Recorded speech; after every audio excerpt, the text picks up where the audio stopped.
So today I'm actually going to be working on replacing the controller D-pad, or sorry, the joystick. And the reason why is, as you know, there's this thing called ghosting where, as you can see, it suddenly just jumps out of nowhere because it keeps getting a false input. And the reason why it actually has to do with the fact that there's dust that collects underneath where the sensors are. And so the easiest way to fix this is actually to use like a Q-tip with alcohol, and you kind of get it in between here. And as you can see, there's a flap here that you can open up and clean in between.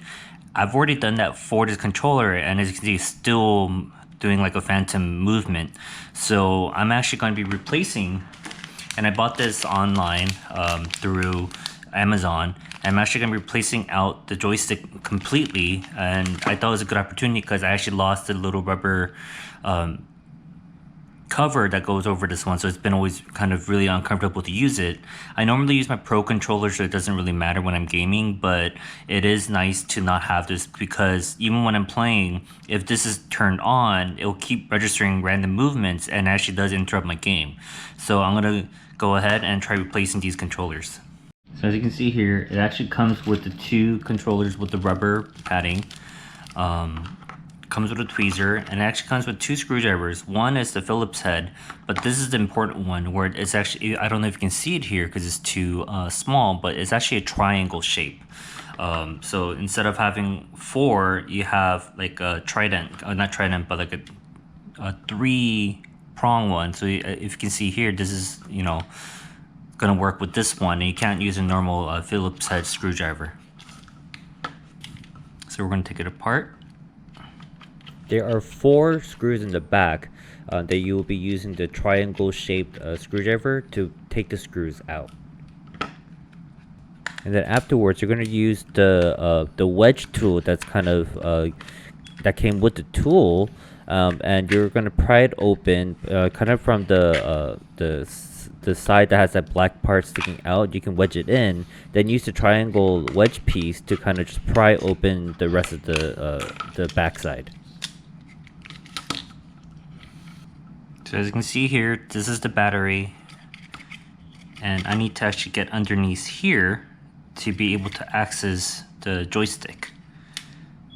So I'm going to carefully remove these ribbons so that I can install it back in later.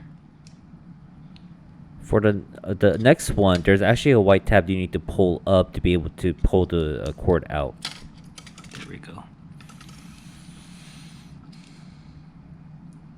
Now it looks like I need to remove this screw here to remove the battery housing. Yeah, okay, so then with the Phillips head,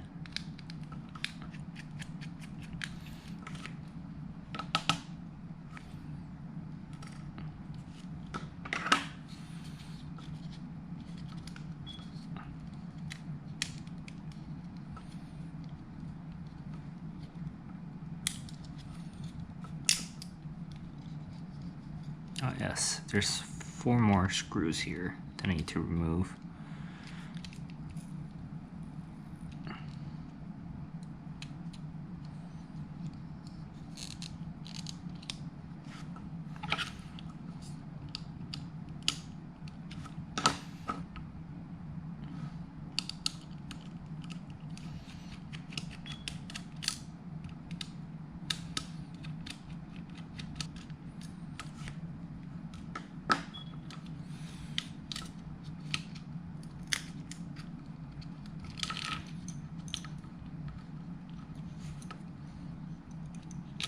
I want to be very careful not to pull on anything that I don't want to by accident. But I think I'm going to keep that on. I'm just going to be very careful when I work on this. So looking at this part here, it looks as though I need to remove these two guys here. But this is in the way, so without scratching the PCB, I'm going to remove. Just a quick note, this is actually after I've recorded this, but instead of trying to yank it out, which you could actually damage the PCB, there is a white tab that you're supposed to pull up to be able to remove the cable. I wasn't too concerned about it this time just because that cable is going to be ripped off anyways. So once you have access to the screws, remove the 2 screws that are attaching the joystick.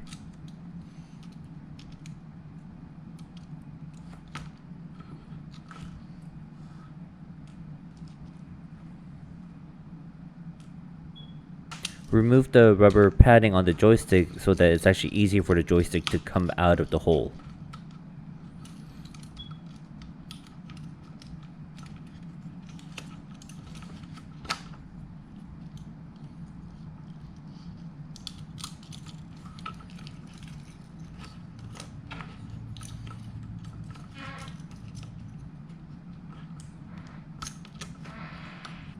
So now I'm going to replace this part with this guy here. And I'm just checking it is identical or identical enough.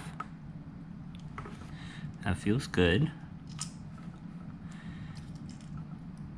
Now, before I actually install this part in, I do want to connect this part to the PCB,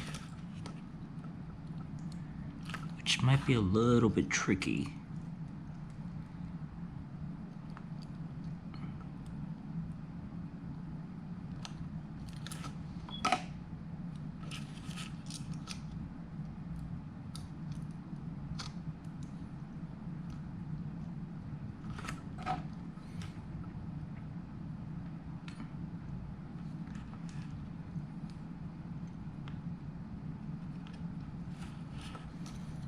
Before connecting the second ribbon, we will actually attach the joystick with the screws. So this is where the magnet really comes in handy.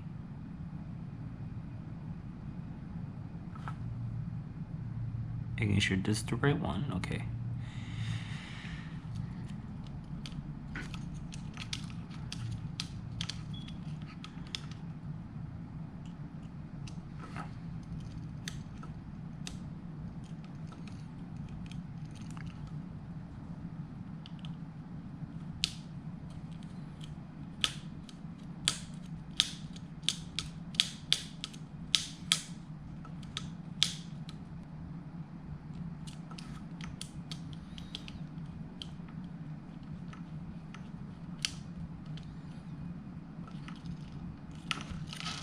The joystick is screwed into place, we're going to be connecting this ribbon to the PCB.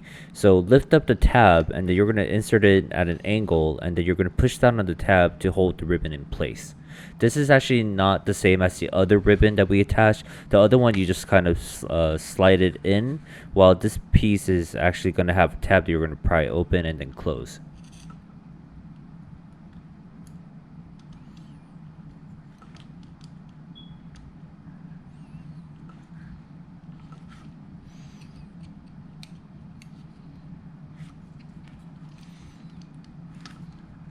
We're going to connect the 2 ribbons now that are on the back plate back to the controller. So the first one we're going to be connecting is just a slide in. And then the second one, we're actually going to have to do the same thing where we're lifting up the tab to place it into place, and then we're going to close it down. It's a different type of tab than the one that we saw earlier.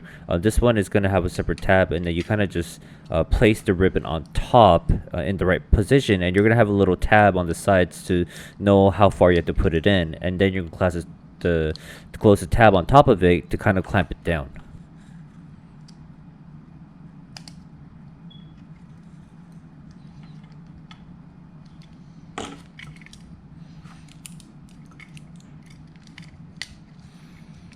Making sure everything's fit in nicely, and let's go ahead and put in all the screws again.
one controller has been done, but before we continue, I actually do want to test it out to see if this is installed correctly.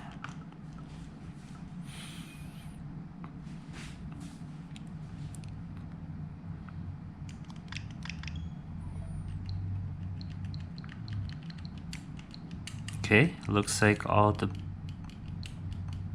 it's working properly.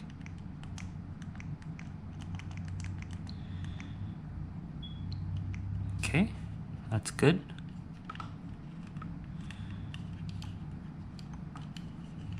Okay, so now we'll continue on with the right controller.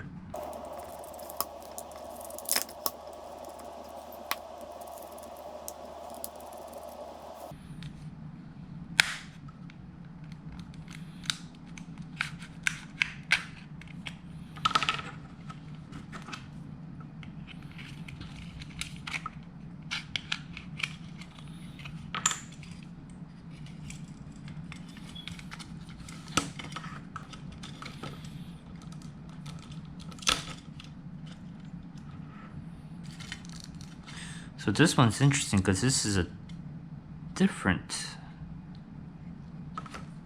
one of how to put it together. And it looks like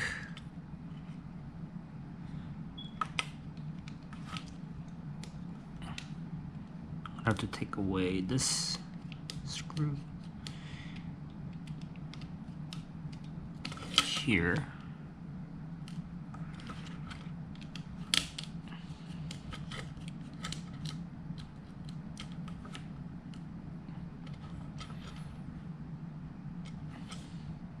Two and three. So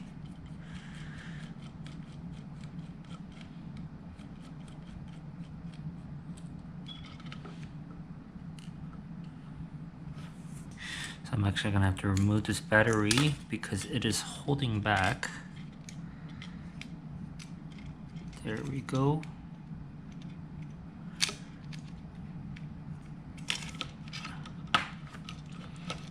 Okay.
that should do it.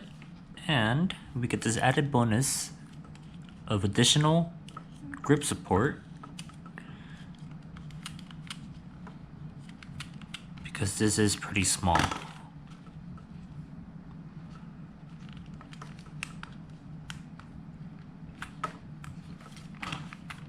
That feels better.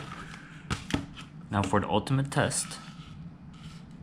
Don't worry about these screws, these came with the controller part, but I don't think we use it, which is kind of concerning.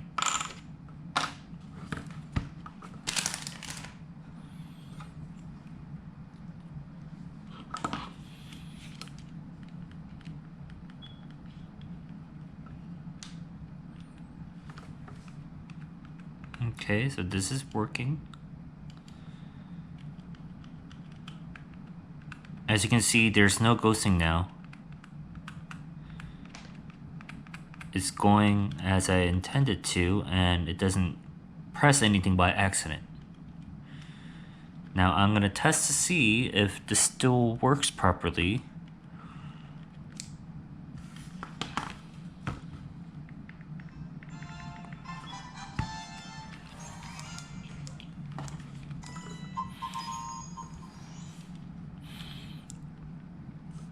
I've never played holding it this way. I'm used to holding it like a controller, but this is going to be interesting.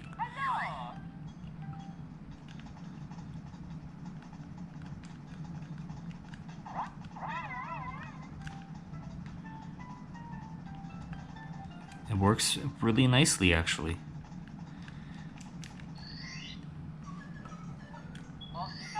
Oops. No. Oh well, too late.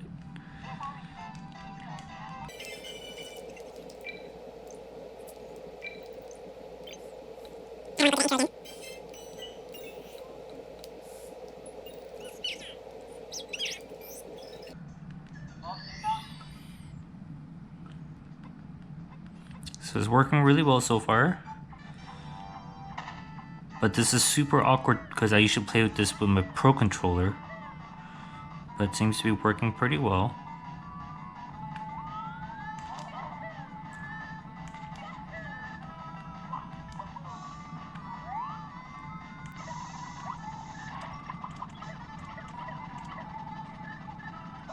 I'll use this little clipboard here.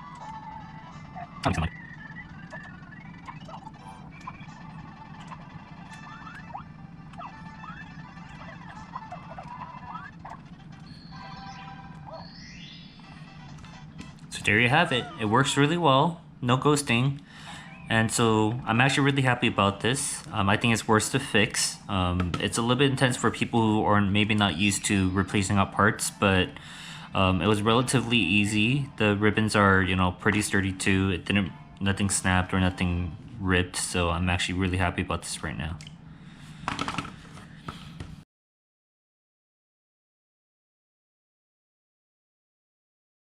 So I did want to talk about how to clean this. So if you have the same issue where you have a random movement, so what they were actually saying was that if you look down here, if you look in here,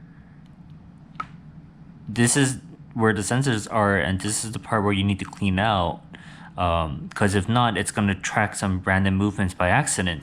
And so the whole idea is like what you would do is you get a like alcohol, isopropyl alcohol, like 100% alcohol if you can, and then get like a Q-tip, right? A cotton swab, not this, but I'm just showing this as an example.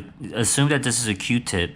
So what you would do is that you lift it up and you kind of, you know, rub it with the rubbing alcohol here, and you know, work it around like this, and then you'll actually let it dry out. And then by doing that, you're actually dissolving the little lint or the dust that gets in there, and you're actually cleaning out with the cotton too. So you're doing like a 2-for-1. And so it seems like it's gonna be hard to do. So what you do is you push it to one side like this, and then if you have, you know, you can lift it up this way, like, or you can, you know, try to get in between like this and try to use the alcohol and the Q-tip. And it's actually not too hard to do once you get a hang of it. So, you know, if you do it like this and then you get the alcohol swab, you can do it that way. So that's how you would clean it normally, but unfortunately for mine, after I've done that cleaning process, it still didn't work, so I ended up having to replace these parts out.